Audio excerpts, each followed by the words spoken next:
Hello everyone, কেমন আছেন সবাই? চলুন আজকে আমরা HTML এর একটা নতুন জিনিস দেখব। সেটা হচ্ছে HTML5 এর সিমান্টিক ট্যাগ কোনগুলো রয়েছে এগুলো নিয়ে একটু জানবো। সো HTML5-এ আমরা যেই ট্যাগগুলোকে সিমান্টিক ট্যাগ বলি, এই ট্যাগগুলোর একটা লিস্ট এখানে আমি দিচ্ছি আপনাদেরকে। এখানে আমরা যদি দেখি আমাদের কি কি রয়েছে: aside, article, main, mark, figcaption, figure, header, footer, and then হচ্ছে nav, summary, section, details, time. এই 13টা হচ্ছে আমার HTML5-এর সিমান্টিক ট্যাগ। এই সিমান্টিক ট্যাগগুলো কেন এসেছে বা কীভাবে এসেছে একটু যদি দেখি, আমরা যেরকম এই স্ট্রাকচারগুলোতে এটা আমার একটা সাইড বার ছিল, সো সিমান্টিক ট্যাগ কী করেছে, এইটাকেই একটা ট্যাগ নামে, অ্যাসাইড নামে একটা ট্যাগ ক্রিয়েট করেছে, যেটা ফার্স্টে এই নামে কোনো ট্যাগ ছিল না। আবার হেডারের জন্য হয়তো আগে আমরা এইভাবে লেখা লাগতো যে ডিপ, এখানে আমি একটা ক্লাস লিখতাম যে এটা আমার হেডার, বা এখানে একটা আমরা আইডি নিতাম যে এটা হচ্ছে কি আমার হেডার। সো এখন আর এই কাজটা না করে আমরা যেটা করব সেটা হচ্ছে আমাদের হেডার নামেই ট্যাগ রয়েছে, এটা ইউজ করব।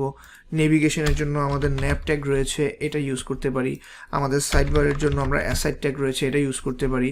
আমাদের সেকশন ওয়াইজ ডাটা দেখানোর জন্য আমরা সেকশন ট্যাগ ইউজ করতে পারি। আমাদের মেইন কন্টেন্টটা যেখানে থাকবে এটা বোঝানোর জন্য মেইন ট্যাগ ইউজ করতে পারি।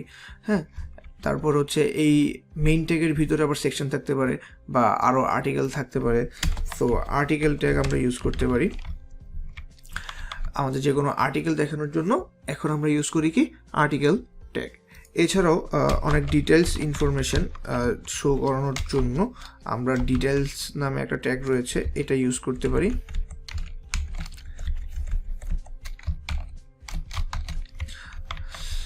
ডিটেলস হচ্ছে কি যেটা ইউজার চাইলে শো করতে পারে বা হাইড রাখতে পারে এটা।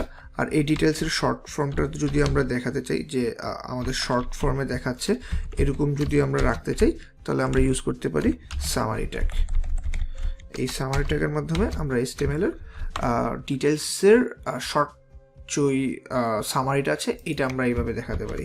এছাড়াও রয়েছে মার্ক ট্যাগ। এই মার্ক ট্যাগের মাধ্যমে আমরা কি করতে পারি, আমরা হচ্ছে হাইলাইট করতে পারি, একটা টেক্সটকে হাইলাইট করতে পারি। সো এছাড়া রয়েছে আমাদের pic, caption and figure tag. এই ফিগার ট্যাগের কাজ হচ্ছে কি, এই ফিগার ট্যাগের মধ্যে আমরা একটা ইমেজ, সাপোজ আমি একটা ইমেজ নিলাম, এই ইমেজেসের মধ্যে আমি একটা ওয়ার্ক প্লেস নিলাম, এটা হচ্ছে কি একটা ইমেজ, এবং এটার মধ্যে এই প্রতিটা ইমেজের যদি আমি ক্যাপশন চিন্তা করি তাহলে এইটার একটা হচ্ছে ক্যাপশন দেওয়া যেতে পারে। এই ক্যাপশনটাকে হচ্ছে আমরা ফিক ক্যাপশন দিয়ে লিখি, এবং এইটা যদি আমি একটু লিখি ওয়ার্ক প্লেস, অর্থাৎ আমার এই ইমেজটা কি টাইপের, এই টোটাল একটা ফিগার হচ্ছে ইমেজ, বা আমার ইমেজ হতে পারে বা কোনো ইলাস্ট্রেশন হতে পারে ওই জিনিসটা, বা হচ্ছে আমার কোনো যদি আমি কি বলি এটাকে ইলাস্ট্রেশন বা হচ্ছে ডায়াগ্রাম বা ফটোস, হ্যাঁ এরকম এই জিনিসটা হচ্ছে থাকে কি এই ইমেজের মধ্যে, আর এইটা প্লাস হচ্ছে ফিক ক্যাপশন, টোটাল জিনিসটা নেওয়া হচ্ছে কি ফিগার। সো এখন যদি আমি এটাকে একটু ডিফল্ট ব্রাউজারে ওপেন করি তাহলে আমি দেখতে পারবো এই যে আমার ইমেজ, এবং এখানে হচ্ছে কি আমার ওয়ার্ক প্লেস। ওকে, সো এখানে আমি ক্যাপশনটা দেখতে পাচ্ছি। সো এগুলো রয়েছে আমার, এবং ফুটারের জন্য আমার রয়েছে ফুটার ট্যাগ। সো আমরা আরেকটা জিনিস রয়েছে টাইমের জন্য, আমার রয়েছে টাইম এবং ডেট শো করার জন্য আমার একটা HTML5-এর ট্যাগ রয়েছে যেটার নাম হচ্ছে টাইম ট্যাগ। সো এইরকম টোটাল আমার 13টা রয়েছে। আমি যদি একটু দেখি আমার 13টা, যেটা aside, article, main, mark, figcaption, figure, header, footer, এছাড়াও রয়েছে কি ন্যাপ, সামারি, তারপর হচ্ছে details, section, time. Okay, so এই পর্যন্তই হচ্ছে আমাদের অ্যাকচুয়ালি সিমান্টিক ট্যাগ। এই 13টা ট্যাগকে আমরা সিমান্টিক ট্যাগ বলি। আর এছাড়াও আমরা একটা জিনিস এখান থেকে একটু দেখতে পারি, আমরা যদি W3 স্কুলটা একটু দেখি, W3 স্কুলকে আমরা রেফারেন্স হিসেবে ইউজ করতে পারি। সো এটার HTML আমি দিলাম হচ্ছে ট্যাগ রেফারেন্স। সো ট্যাগ রেফারেন্সটা যদি একটু দেখি আমরা, সো এখানে আমাদের HTML-এর অনেক ট্যাগ রয়েছে।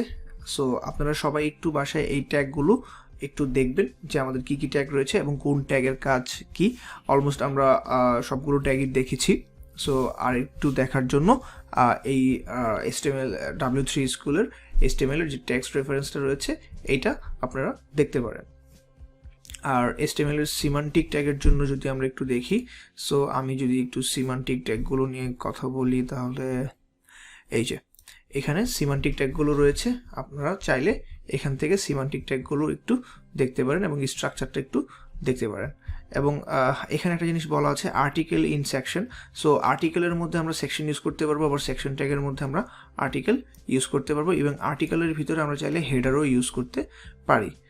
ঠিক আছে, সো এই হচ্ছে আমাদের HTML এর বেসিক যতগুলো ট্যাগ রয়েছে, বা আমার বেসিক কীভাবে লেআউট ক্রিয়েট করতে পারবো, টেবিল, এন্টিটি, তারপরে আমাদের class, ID, span, block element, quotation, formatting, মোটামুটি আমরা সবগুলো জিনিস অলরেডি দেখে ফেলেছি। এখন আপনারা শুধু হচ্ছে বাসায় একটু বেশি বেশি প্র্যাকটিস করবেন, এবং আমি যেই টেবিল দিয়ে যেভাবে হচ্ছে একটা টেমপ্লেট করে দেখিয়েছি, এটা নিজেরা প্র্যাকটিস করবেন এবং আমাকে হচ্ছে পাঠাবেন যেন আমি রিভিউ করতে পারি।